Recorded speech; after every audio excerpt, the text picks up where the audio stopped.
तो चलिए यहाँ से आपको सीधा लिए चलते हैं उत्तर प्रदेश की ओर, जहां पर उत्तर प्रदेश के लखनऊ में आज कैबिनेट की बैठक हुई, जिसकी जानकारी मंत्री दे रहे हैं। क्या कुछ कह रहे हैं आप भी सुनिए। निकट जनपद मेरठ में IMLC के निर्माण कार्य EPC मोड पर किए गए जाने हेतु व्यय वित्त समिति द्वारा पूंजीगत मदों के लिए मूल्यांकित लागत 213 करोड़ 81,93,000 रुपए की धनराशि माननीय मंत्रिपरिषद के अनुमोदन के लिए प्रस्ताव आया था, जिस पर मंत्रिपरिषद ने अपनी सहमति प्रदान कर दी।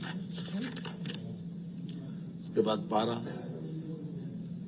कानपुर, ये कानपुर ट्रांस गंगा सिटी को कानपुर शहर से जोड़ने हेतु गंगा नदी पर 4 लेन का पहुंच मार्ग का निर्माण जो है, इसमें 753 करोड़ 13,24,000 का जो एस्टीमेट था, उसमें 460 करोड़ रुपया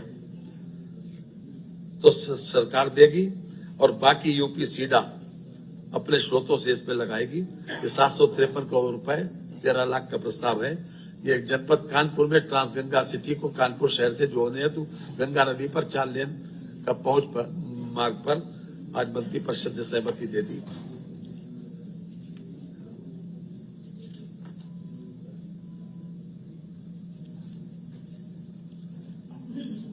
ये खास तौर से जो हम लोगों से इन्वेस्टर से वादा करते हैं इन्वेस्टमेंट के लिए, तो इसी प्रकार का जो हम इंसेंटिव था, पहले इस खाते में पैसा नहीं था, जब अब 75% की धनराशि हम देते हैं। जो लोग फॉरेन डायरेक्ट इन्वेस्टमेंट करते हैं उनको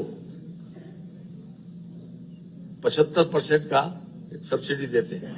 तो उसमें पहले 41 करोड़ रुपए का उनका सब्सिडी बनी थी, अब 14 करोड़ 77,68,000 रुपए का उनकी प्रतिपूर्ति अब की जा रही है। 26 करोड़ 74,56,000 रुपए पहले से उनको दिए जा चुके हैं। यानी कि ये अब पूरा बता दे रहे हैं। फॉरेन डायरेक्ट इन्वेस्टमेंट FDI विदेशी पूंजी निवेश फॉर्चून ग्लोबल 500 एवं फॉर्चून इंडिया 500 प्रोत्साहन नीति 2023 के अंतर्गत एम्पावर्ड कमेटी की दिनांक 15/5/25 को संपन्न बैठक में की गई संस्तुति पर अनुमोदन प्राप्त किए जाने के संबंध में जो एम्पावर्ड कमेटी है, इस संबंध में उन्होंने इसको सहमति दी है अपनी।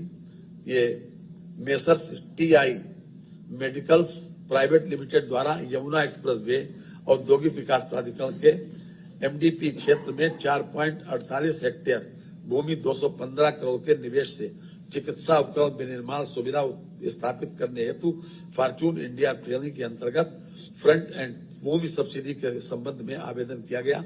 Uttar Pradesh FDI FCI Fortune global 500 कंपनियों के निवेश हेतु प्रोत्साहन नीति 2023 के अंतर्गत नोडल संस्था की संस्तुति पर प्राधिकृत समिति की बैठक 5/7/24 के अनुमोदन प्रदान किया जा चुका है। यानी कि टोटल जो उनका 100 करोड़ रुपए का जो इन्वेस्टमेंट करेगा, उसमें 75% उनको सब्सिडी दी जा सकती है। ये व्यवस्था नियम में है। FDI FCI फॉर्चून ग्लोबल में 500 कंपनियों के निवेश प्रोत्साहन नीति प्रमाण पत्र लिया जा चुका है।